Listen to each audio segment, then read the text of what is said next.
নমস্কার সুপ্রিয় দর্শক শ্রোতা, সকলকেই স্বাগত হিন্দু লাইফস ম্যাটার ইউটিউব চ্যানেলে। দর্শক, কি ভয়ঙ্কর অবস্থায় বাংলাদেশের হিন্দুরা জীবনযাপন করতেছে এটা এই যে কুমিল্লাতে গত শনিবারে যে শনি পূজার সময় একটি মন্দিরে বোমা হামলা হয়েছে, এটা থেকেই বোঝা যায় যে কি ভয়ঙ্কর অবস্থা তাদের। তো কুমিল্লা নগরীর ঠাকুরপাড়া এলাকায় মন্দিরে পূজা অর্চনা চলাকালে দুর্বৃত্তদের ছোড়া ককটেলে মন্দিরের পুরোহিত কেশব চক্রবর্তী আহত হয়। শনিবার 7 মার্চ সন্ধ্যায় নগরীর 8 নম্বর ওয়ার্ডের ঠাকুরপাড়া বাগানবাড়ি এলাকায় এই ঘটনা ঘটে। তো এরপরে স্থানীয়দের সহযোগিতায় আহতদের দ্রুত উদ্ধার করে কুমিল্লা জেনারেল হাসপাতালে পাঠানো হয়। সেখানে তাদের প্রাথমিক চিকিৎসা দেওয়া হয়েছে। আহত কেশব চক্রবর্তী জানান, সন্ধ্যায় তিনি ভক্তদের নিয়ে কালী গাছতলা মন্দিরে পূজা অর্চনা করছিলেন। এমন সময় একটি ককটেল সদৃশ্য বস্তু তার কাছাকাছি এসে পড়ে। প্রথমে তিনি বিষয়টি গুরুত্ব দেননি, ভেবেছিলেন আশপাশ থেকে কিছু একটা ছিটকে এসে পড়েছে হয়তো। তখন সেটিকে ধাক্কা দিয়ে দূরে সরিয়ে দেন, কিন্তু পরক্ষণেই ককটেলটি বিস্ফোরিত হলে তিনি আহত হন। তার স্ত্রী উমা চক্রবর্তী জানান, মোটরসাইকেলে করে দুজন এসে ককটেল সদৃশ্য কিছু একটা নিক্ষেপ করে দ্রুত চলে যায়। এই বস্তুটির ভেতর ধোঁয়া উঠতে দেখে তিনি সেটিকে বোমা ভেবে স্বামীকে সতর্ক করেন। ঠিক তখনই সেটি বিস্ফোরিত হয়। আমি ইফতারের পর পরে বসছি, ইফতারের পর আমার এই জায়গাটাতে আমি সবাই মিলে আবার বসে পূজা করতেছে।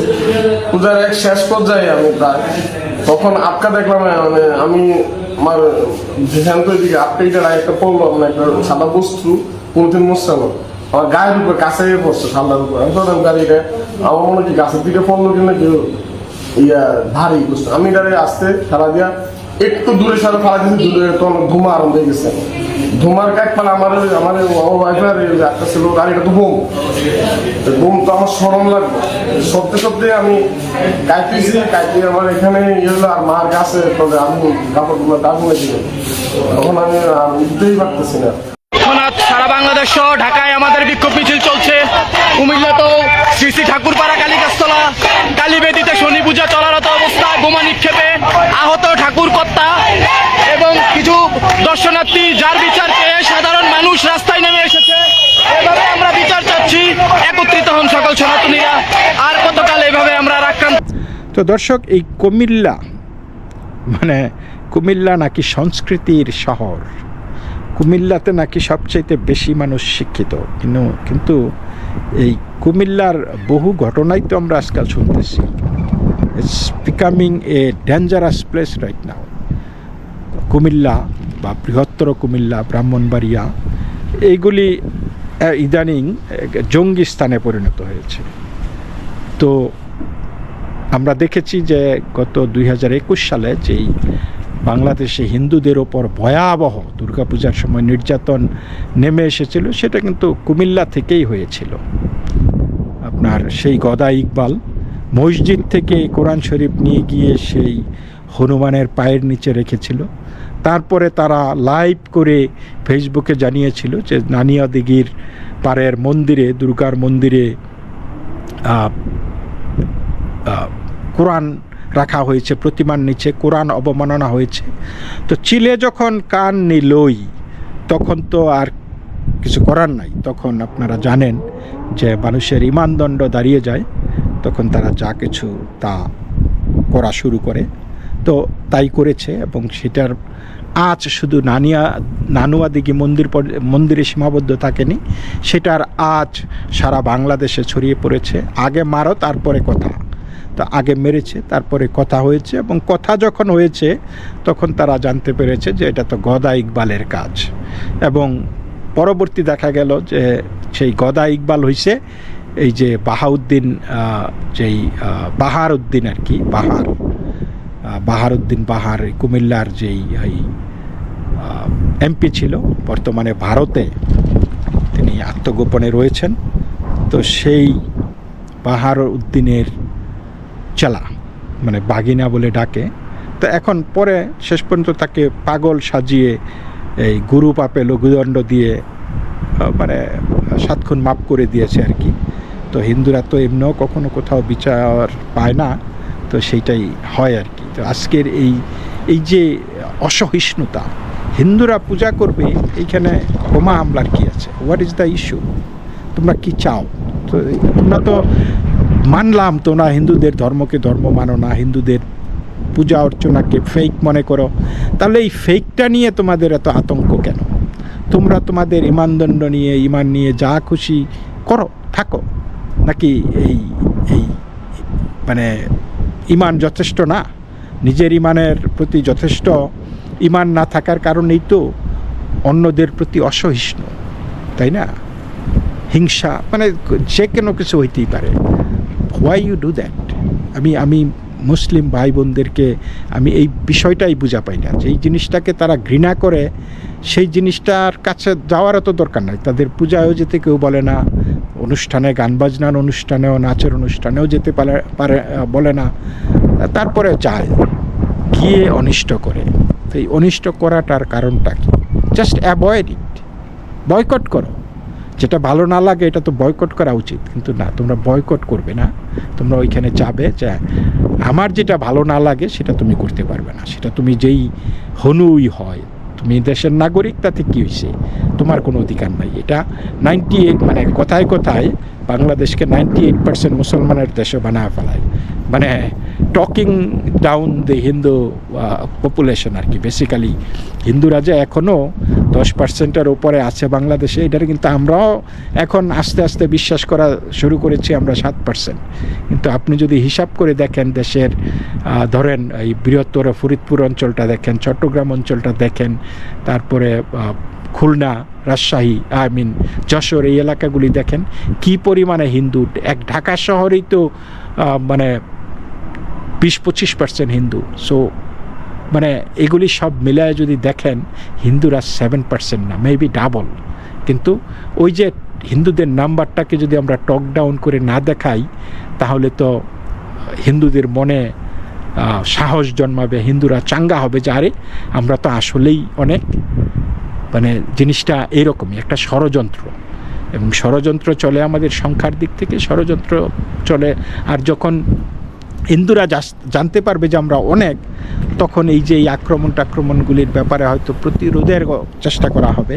এই যে দেখেন এইবার বিএনপি সরকার এসেছে, বিএনপি সরকারে কিন্তু ওই আমি বলবো যে মানে জামাতের মুসলমানদের অধিকাংশ ভোট জামাত পেয়েছে, এটা অস্বীকার করার সুযোগ নাই। কিন্তু হিন্দু যেই ভোটগুলি, সেটার হিন্দুরা যারা ভোট দিতে গিয়েছে 99% ভোট দিয়েছে বিএনপিকে। তারা ভেবেছে যে বিএনপি তাদের সুরক্ষা দেবে, কিন্তু বিএনপি কি তাদের সুরক্ষা দিচ্ছে? মানে একচেটিয়া হিন্দু ভোটেই কিন্তু বিএনপি পাশ করেছে, সেটা স্বীকার করুক আর না করুক। কিন্তু আমরা দেখতে পাচ্ছি এখন এই যে চিন্ময় প্রভু মিথ্যা মামলায় জেলে আছে এখনও, মানে এই বিএনপি এই কেসটা, মিথ্যা মামলাটা দিয়েছিল, এবং এই মিথ্যা মামলা দেওয়ার কারণে যেই ব্যক্তি মামলা দিয়েছিল সেই ব্যক্তিকে বিএনপির সদস্যপদ থেকে বাতিলও করা হয়েছিল। তাহলে সেইটুক করলা, এখন তো তোমরা ক্ষমতায়, তাহলে মামলাটাও বাতিল করে দাও, মামলাটাও বাতিল করে চিন্ময় প্রভুকে মুক্তি দাও। একটা সাধু সন্ত মানুষ, তাকে এইভাবে দিনের পর দিন বিনা বিচারে, বিনা কারণে আটকায় রাখার কি মানে আছে? রাষ্ট্রদ্রোহিতা, কিসের রাষ্ট্রদ্রোহিতা? বিএনপি কি চায়, তারা দেখতে চায় যে আইসিসের পতাকা যে উড়ানো হয়েছিল বাংলাদেশে, বিএনপি কি দেখতে চায় যে পতাকা মাটিতে রেখে এটার ওপর দাঁড়িয়ে নামাজ পড়া হয়েছে? বিএনপিকে দেখতে চায় যে বাংলাদেশের পতাকার উপরে প্যালেস্টাইনের পতাকা উড়ানো হয়েছে বাংলাদেশে? সেগুলি বলে ধর্ম অবমাননা। অথচ এই চিন্ময় প্রভুগুলির কোনো কিছুর ধারে কাছেই ছিল না। একটা গেরুয়া কাপড় ঝুলে থাকলে সেটাকে পতাকা হিসাবে আপনি নাম দিয়ে দিলেন, যে বাংলাদেশের পতাকার ওপরে এই পতাকা লাগিয়ে দেওয়া হয়েছে। অথচ এই ঘটনা ঘটেনি বা কেউ দেখেওনি, কিন্তু একটা মিথ্যা অজুহাত দিয়ে একটা নাটক সাজিয়ে একজন নিরপরাধ মানুষকে শুধুমাত্র হিন্দুদেরকে দাবিয়ে রাখার জন্য এই কাজটা করা হয়েছে। তারপরে আরেকটা শ্রেণীর মানুষ আছে, তারা কীরকম ভয়ঙ্কর রকমের মৌলবাদী, ভয়ঙ্কর রকমের উগ্রপন্থী জঙ্গি, এটা তাদের এই যে একটা ফেসবুকে দেখতেছিলাম কিছু কমেন্ট, তো তার মধ্যে কয়েকটা কমেন্ট আপনাদেরকে শোনাই। তারা বলতেছিল বোমা হামলা হয়েছে তো কেউ তো মরে নাই, তাই না? এটা নাটক আর কি, দেশে উস্কানিমূলক কিছু করার নাটক। বাহ, চিন্তা করেন। তারপরে আরেকজনে লিখেছে সাইফুল ইসলাম, সাইফুল লিখেছে নাটক শুরু হয়ে গেল, মানে জামাত করেছে, জামাতকে জঙ্গি বানানোর এটা একটা অপতৎপরতা। তারপরে আরেকজনে লিখেছে মন্দিরে ককটেল বানানোর সময় বিস্ফোরণ হয়ে পুরোহিত আহত। কত মানে, আর আসলে তারা তাদের ইমাজিনেশনটা হয়ে গেছে, ওই যে বোমা বানাইতে বানাইতে তাদের ইমাজিনেশনটাই নষ্ট হয়ে গেছে। তারা ওই রকম ছাড়া আর কিছুই ভাবতে পারে না। তো এই যে এই জাতীয় বক্তব্য যে তারা দেয়, এটা কি কোনো সভ্য মানুষের এটা হইতে পারে? আপনারা একটু আমার একটু বুঝায় বলেন যে কোনো মানুষ এই ধরনের এত মানে অসংবেদনশীল হতে পারে কি না? হ্যাঁ, কিন্তু এই বাংলাদেশটা, এখানকার ভূমিপুত্র হচ্ছে হিন্দুরা, অথচ হিন্দুদের জায়গা জমি দখল করে তারা এইখানে ওই আজকে হিন্দুদেরকে বিতাড়নের চিন্তা করে, হিন্দুদেরকেই হুমকি দেয়, যেটা নাকি তাদের দেশ। বা হাই সেলুকাস, বিচিত্র এই বাংলাদেশ, চিন্তা করেন। তারপরে আরও অনেকগুলি কমেন্ট আমি দেখলাম, মানে খুব লিখছে যে কিছু খানকির পোলা বাংলাদেশকে দাঁড়াতে দিবে না, একটা না একটা কিছু করে বাংলাদেশকে সবসময় বর্বরতার মধ্যে রাখতে হবে। বোমা এটা তোদের মার ইয়ের মধ্যে ফেলতি, মানে এগুলি বলতেছে যে এগুলি নাকি বাঙালিরা মানে হিন্দুরা করেছে। আমি হিন্দু মানে এটা কেমনে, কোন মাথায় এগুলি আসে, কীরকম উর্বর তাদের মস্তিষ্ক, চিন্তা করে দেখেন। তো তারা এই ধরনের এই যে মন্দিরে ককটেল বানানোর সময় বিস্ফোরণ হয়ে পুরোহিত আহত। তারপরে লিখেছে বোমা মারছে ইস্কন জঙ্গিরা, এখন নাম হবে মুসলিমদের, এরকম কার্ড আরও কত খেলবে ইস্কন মালাউনরা। তো এই যে এইরকম মানসিকতার মানুষ, এগুলি কারা, কেন হয় বলতে পারেন? তার একটা ফানি একটা ভিডিও আমি একজন আমাকে পাঠাইছে, আমার মনে হয় যে ইট সেইজ এভরিথিং। হ্যাঁ, দেখেন ভিডিওটা একটু দেখেন।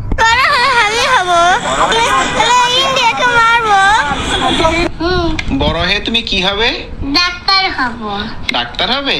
আর সবাইকে চেক করব, সবাইকে সুস্থ রাখবো। ও মা, তাই? Good girl. আর সবাইকে ওষুধ দেব।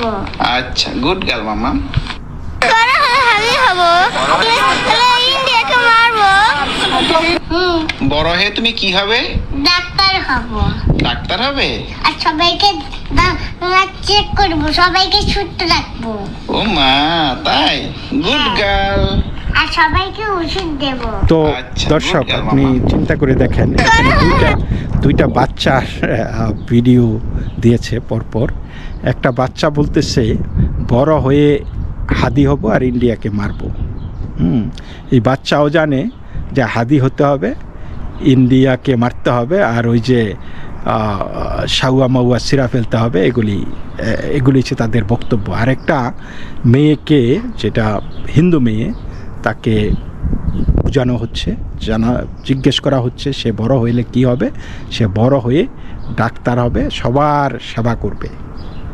তো এই যে মতের চিন্তার ধারণাটা, এই জঙ্গিরা পোলাপানরে জঙ্গি শেখায়। আপনারা দেখেছেন গত কালকে একটা ভিডিওতে হাসনাত আবদুল্লাহ শুয়া বাপ ছেলের গল্প। চিন্তা করতে পারেন কত লো লাইফ, লো ক্লাসের মানুষ হইতে পারে। বাপ ছেলের গল্প, বাচ্চা ছেলেকে মির্জা আব্বাসরে গালি দেওয়া শিখাইতেছে যে মির্জা আব্বাস নাকি চান্দাবাস। মির্জা আব্বাস কেডা? মির্জা আব্বাস সান্দাবাস। মির্জা আব্বাস সান্দাবাস। মির্জা আব্বাস মির্জা আব্বাস জিন্দাবাদ মির্জা আব্বাস বলো মির্জা আব্বাস কি মির্জা আব্বাস কে মির্জা আব্বাস জিন্দাবাদ হ্যাঁ, গালি দেওয়ার জন্য। তো কোনো বাপ কি সন্তানকে এই কুবুদ্ধি, কুপরামর্শ, কুজিনিস শিখায়? কিন্তু এগুলা তারা শিখায়, শুয়া শুয়া পোলাপানরে এগুলো শিখায়। দিল্লি না ঢাকা, ঢাকা না দিল্লি। অথচ এখন সরকার দিল্লির মুখাপেক্ষী, দিল্লিকে বলতেছে তোমাদের ডিজেল দাও, ডিজেল না দিলে তো আমাদের চলতেছে না। কারণ এখন অলরেডি যে সামনে ঈদ, দোকানপাটে কিন্তু তারা বলে দিয়েছে যে কোনো ধরনের বিলাসিতা করা যাবে না, কোনো ধরনের আলোকসজ্জা করা যাবে না, তেল নাই। তেলের লম্বা লাইন, ওইখানে মারামারি গোলাগুলি হচ্ছে, মানুষ মারা যাচ্ছে। এখন ভারতকে বলতেছে যে তোমাদের থেকে আমাদেরকে তেল পাঠাও। ভারত কিন্তু তেল পাঠাচ্ছে, সবসময়ই পাঠায় গেছে বাংলাদেশকে। কিন্তু ওই তেল তারপরেও এই যে এই সরকারের সাথে সম্পর্ক খারাপ ছিল, তখনও কিন্তু বাংলাদেশ অনবরত তেল নিয়েছে ইন্ডিয়া থেকে। তো এখন এই সব ক্ষেত্রে তারা দিল্লি না ঢাকা বোঝে না। মানে মুখে স্লোগান দেবে দিল্লি না ঢাকা, কিন্তু তলে তলে সেই দিল্লির জিনিস ছাড়া চলে না।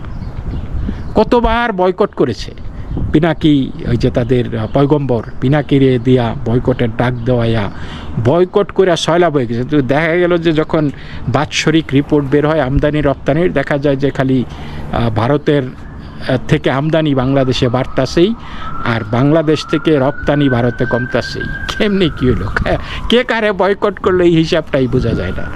তো এই হলো মানসিকতা, এবং এই মানসিকতার অবক্ষয় এইভাবেই এইরকম মানসিকতা থাকলে জাতির অবক্ষয় অনিবার্য। তো এই পর্যন্তই, ভালো থাকবেন, নমস্কার।